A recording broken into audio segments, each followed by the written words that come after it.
Damn, boy, you must have that crew humming. I don't remember a day we ever got this much from the courtyard. Money in check day. Doing good out there, D. We'll be doing even better when we get that new package. New package, same as old, man. Say what? Ain't no new package.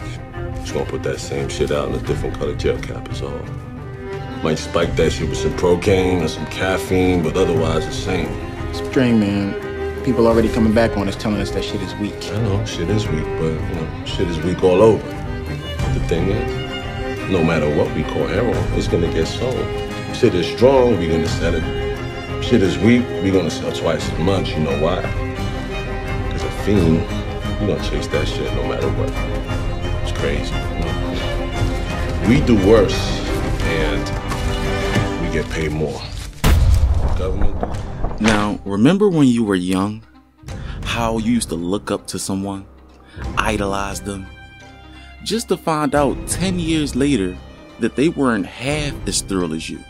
You were looking up to a phony the whole time. Well, me and Stringer got a complicated history.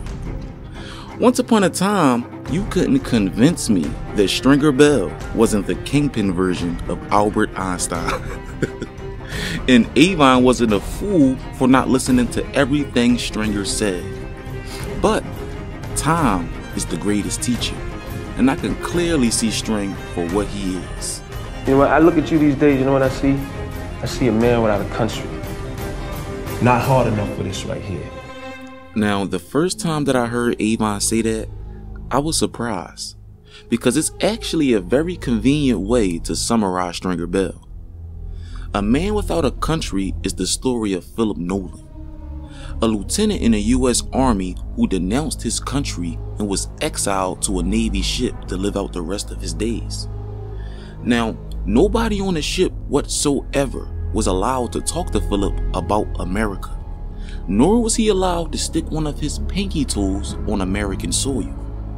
Now, Philip died on this ship, but after contemplating his life, he came to appreciate the beauty of this country, the good and the bad. Now, the play on this with Stringer was genius, because Stringer actually died on the hill he lived on, inside of his B&B warehouse, and not for something business related, but for something that Omar and brother Mouzon took personal. You reached out to a third party who engaged me in the purpose of holding your towers. That third person's word was your word, as he represented you. That's right. And I ran those East Baltimore gentlemen off. I held up my end of the agreement, at least for as long as I was physically able. You did? Your man then set up a meet at Butchie's bar. Your man told Omar Little that I was responsible for the torture of a young boy who was close to Mr. Little's heart. Your man, in effect, sought to have me hit.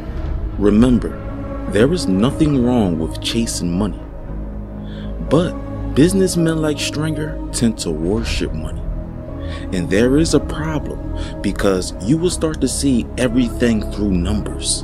And if you do, you will always have a miscalculation with religious men like Brother Mouzon. Now, Stringer is not stupid for this, because Brother Mouzon is a professional mercenary, and one would believe that his sole motivation is money. If there's a way, I mean, if my man, if he made a mistake here, then I'm willing to pay the cost.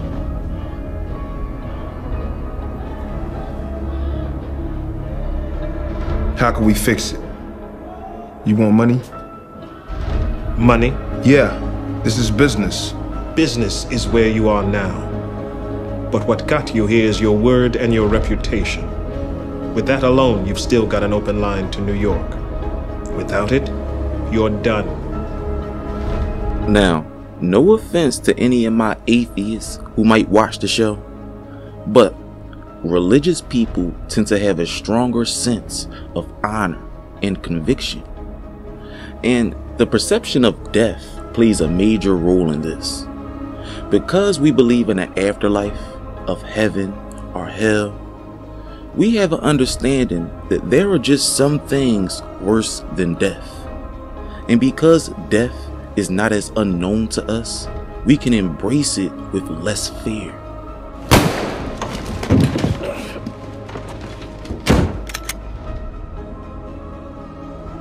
No need to prolong this.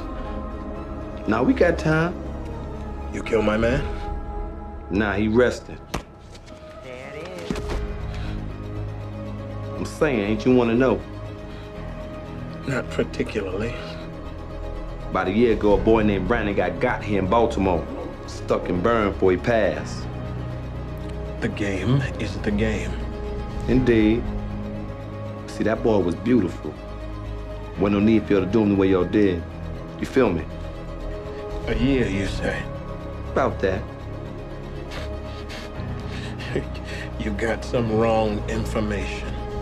Man, you lying to live. I'm at peace with my God. Do what you will. Now, the reason that Brother Mouzon is alive today is the same reason that Slim Charles is alive today. Because Omar respected them. Because they respected the game. See, Brother Mouzon and Slim Charles are two men who issued a lot of death. But they didn't contradict themselves when their time was called. No complaining, no excuses, no bargains. This is what a man is. Omar truly killed Savino because of his fear of death. And fear has always been a good indicator of someone lying. And Omar said, Ask me something though, being that you muscle for Marlo. What you was gonna do if he was there, huh? Riddle me that. Yeah. but this is not the case because he would have killed Slim too. It had nothing to do with that. Any obedient soldier would have to do their job. But Slim was loyal to the game first, not to Joe. Thus the reason he said, Skip past the talking. Do what you feel. Joe ain't had nothing to do with it. Slim, you gonna make me hurt you, yo. Ask yourself, dawg. Why would Joe get Butchie up? If Marlo could make him talk, he puts Joe inside your big score. If Joe turned Butchie, I tell you, shit, I'll help you even. But it just ain't like that. Come on, yo. Finish it. now, one thing that Stringer Bell and Brother Mouzon had in common is they both wore suits in the hood. But one of them was actually intelligent and had street smarts and survival skills.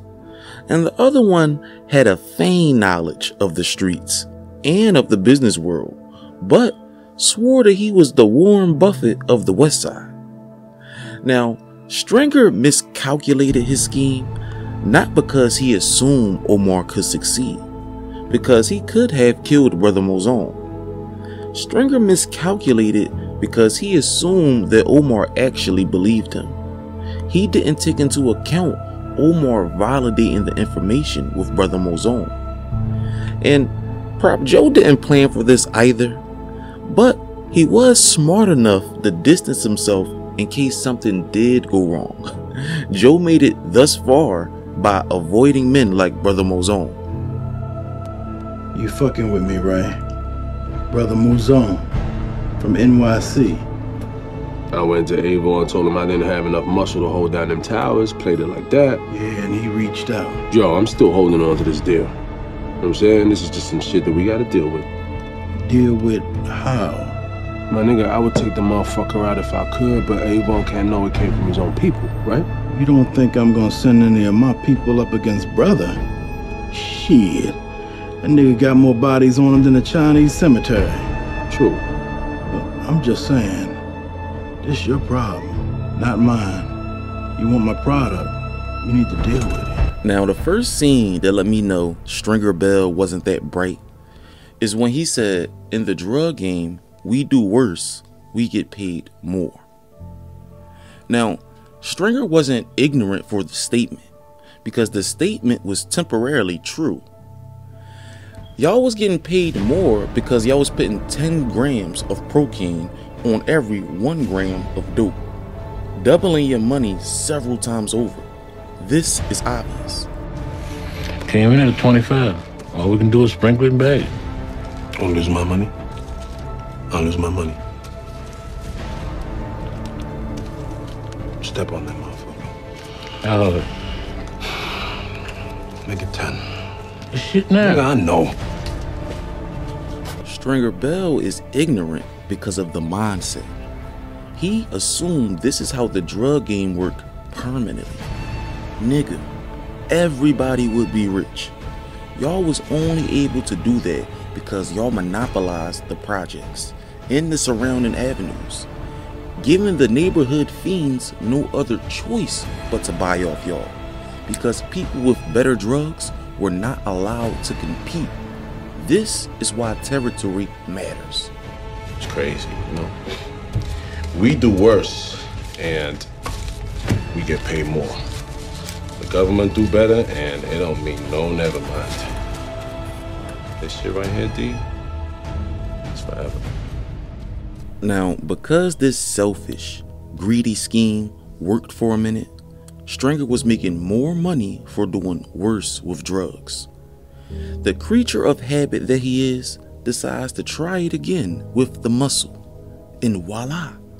By crossing Brother Mouzon and doing worse with the muscle, he was getting paid more with Prop Joe. But us winning sometimes, or something working for us, is the worst thing that can happen to us, because we will run that same scheme into the dirt, assuming nobody will adjust.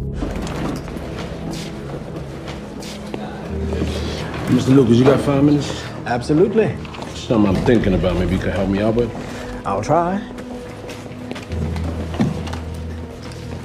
What are the options when you got an inferior product in an aggressive marketplace? Well, if you have a large share of the market, you buy up the competition. And if you don't? Reduce price to increase market share. That assumes low overhead. Of course, otherwise you operate at a loss. And worse, as your prices drop, your product eventually loses consumer credibility.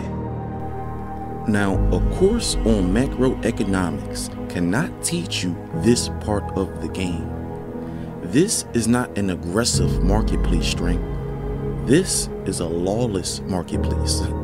You cannot bind anyone through a contract, nor can you get taken serious without using physical force. Man, every market-based business runs in cycles, and we're going through a down cycle right now. Straight. This ain't about your motherfucking business class either. It ain't that part of it. It's that other thing. The street is the street, always. Check this out, fellas. Being a businessman won't save you in the streets. Buying property, buying stores, buying your girl a salon, it will not save you in the streets. The only thing that will save you is distance. So either get out the streets or stop complaining. And learn from men like Stringer Bell that if you cross a man, money will not be enough to hinder his revenge. All you got out here is your word and your balls. And Mr. Bell didn't think he needed either. But this week, y'all, I gotta get back into my human nature content. I got a few reminders for my men and for the few women who actually watch my channel. But thanks again, y'all, for coming through and showing me some love. I'm appreciating all the new subscribers and all the love y'all showing me. Stick around because I got something for y'all. But anyway, it's your boy Swartz. It's time for me to get out of here, y'all.